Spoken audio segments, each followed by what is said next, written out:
Mari kita bersama-sama belajar tentang pembuatan pakan atau silase, karena kalau kita mau beternak kambing atau domba, itu sebaiknya kita persiapkan dahulu adalah bank pakan, karena bagaimanapun juga pakan adalah pegang peranan yang sangat penting dalam usaha pemeliharaan kambing ataupun domba. Banyak bahan yang bisa kita pakai, bisa rumput, bisa hijauan yang lain, atau ramban-rambanan yang ada di sekitar tempat tinggal kita. Kuncinya adalah satu, usahakan cari bahan semurah mungkin tetapi yang punya kualitas yang bagus, sehingga kita bisa menekan biaya produksi dari sisi pakan. Salah satu bahan yang sering saya pakai biasanya adalah rumput odot, kadang juga rumput lapangan atau rumput tegalan. Di tegalan itu banyak. Kemudian kita pakai juga ramban-rambanan, bisa juga daun lamtoro atau daun setek kalau orang sini bilang. Terus kemudian saya juga pakai jenis telo Papua. Nah, ini yang akhir-akhir ini saya kembangkan adalah telo Papua ini. Semakin banyak bahan yang kita pakai, itu akan semakin lengkap nutrisi pakan tersebut. Kemudian kalau bikin silase, saya juga kadang pakai katul. Fungsi katul ini selain sumber karbohidrat, dia juga bisa mengikat air. Kalau bahan pakan yang mau kita pakai itu kondisinya kurang begitu layu atau masih agak basah.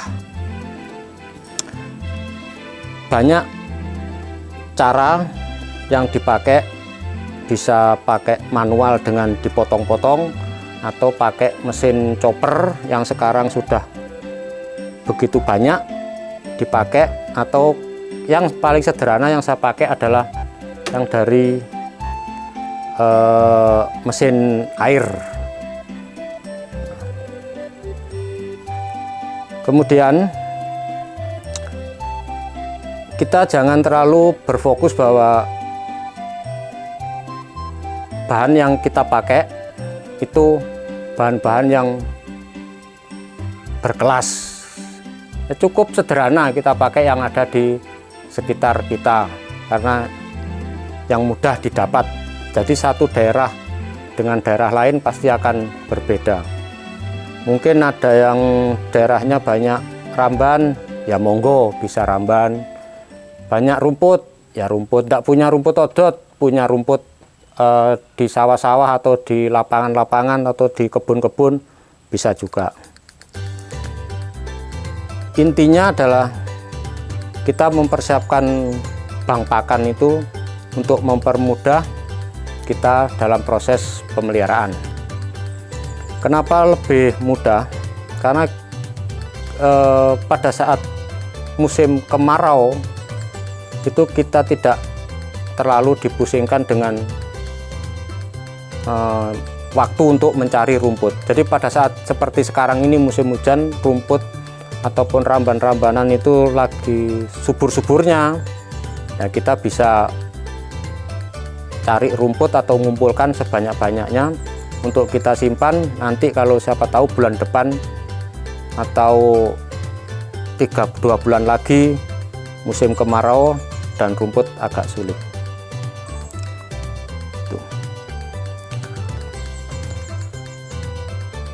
Kemudian kalau sekarang ini sudah semakin berkembangnya bisa dibilang teknologi pakan. Kalau dulu itu mungkin pakan itu cukup dari rumput atau dari ramban.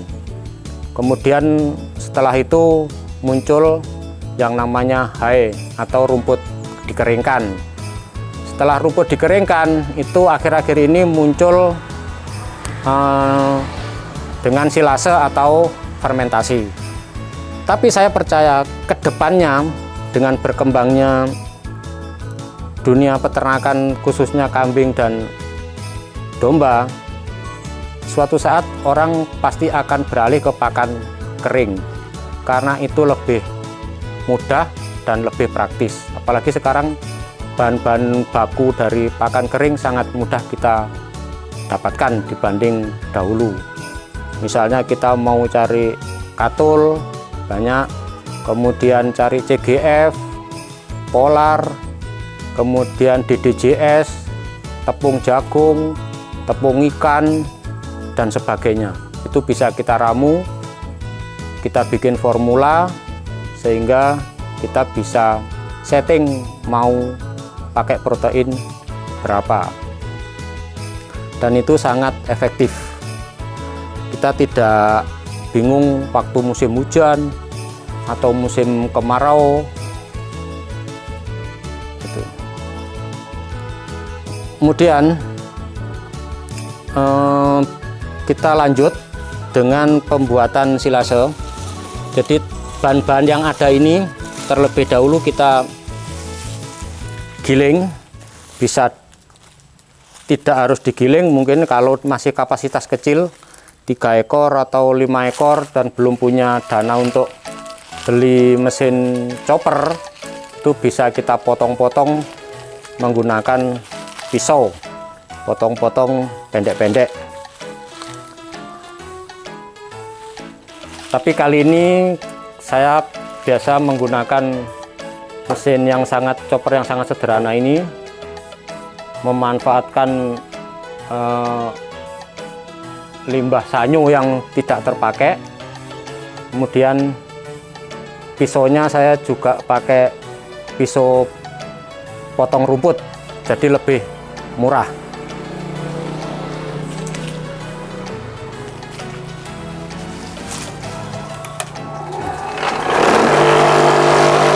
Ini kita mau giling.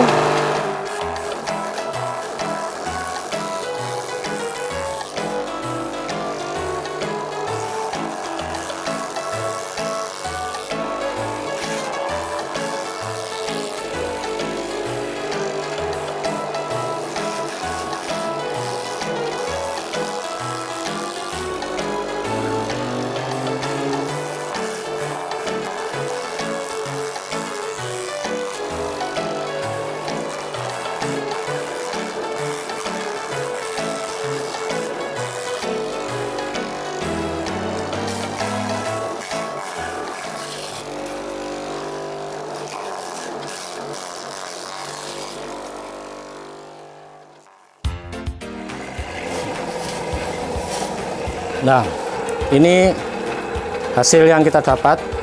Ini sebetulnya masih kurang layu. Nah, karena kurang layu, maka saya siapkan katul untuk membantu penyerapan kadar airnya. Langsung siapkan tempatnya. Bisa pakai plastik,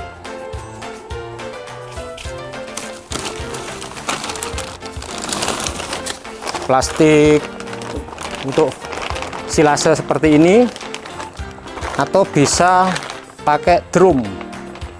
Nah, kalau drum modal awalnya lebih mahal, tapi usia ekonomisnya pemakaiannya jauh lebih lama. Jadi kalau dihitung-hitung itu lebih, dengan jangka waktu pemakaian yang lebih lama, drum itu lebih murah.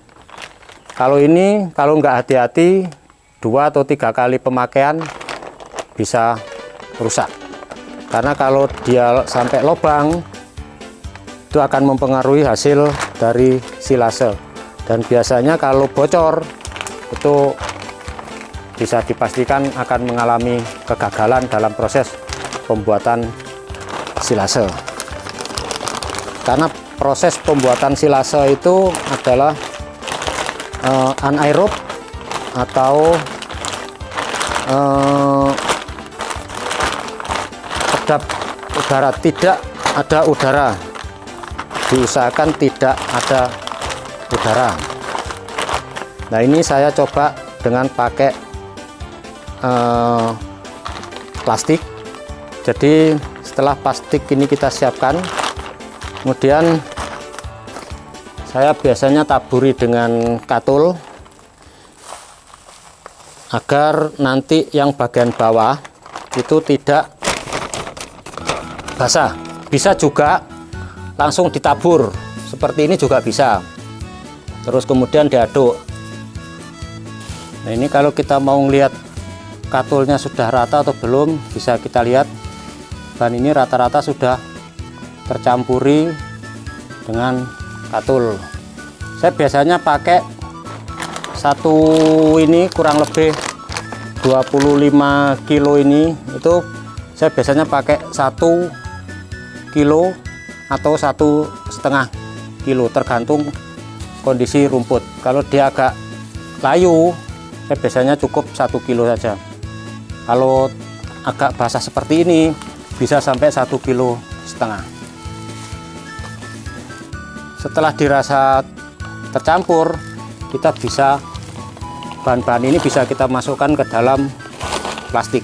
Usahakan plastik dalam keadaan bagus atau dalam keadaan baik, jadi tidak mengalami kebocoran, bersih dan tidak bocor. Nah, setelah kita masukkan, sebaiknya sedikit demi sedikit kita masukkan, kemudian kita tekan-tekan. Kenapa sedikit? Sedikit-sedikit. Nah, biar hasilnya lebih padat atau lebih bagus.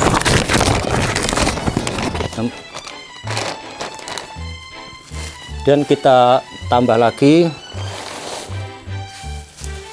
banyak, dan kita padatkan. Kalau kita rasa padatkan dengan tangan ini, menggunakan tangan itu kita anggap kurang padat, kita bisa pakai kaki atau kita injak-injak sampai benar-benar padat. Kita tidak memberikan peluang udara sedikit pun di dalam proses silase ini.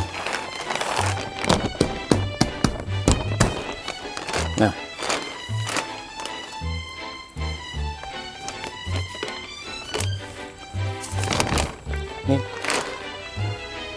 ini demikian contoh langkah-langkah pembuatan silase.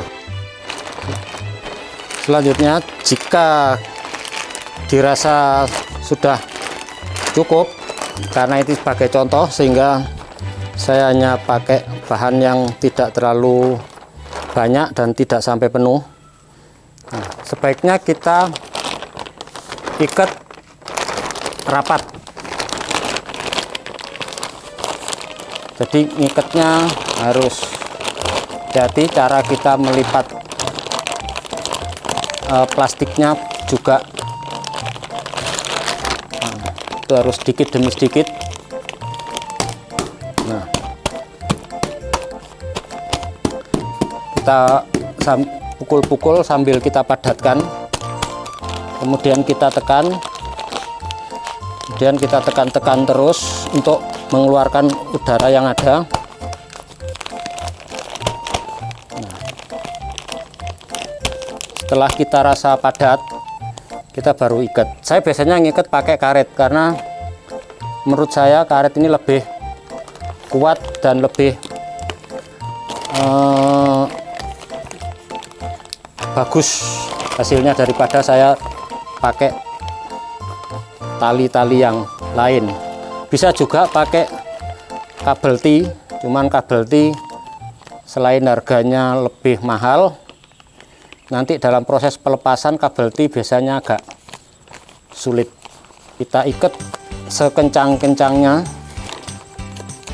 agar tidak ada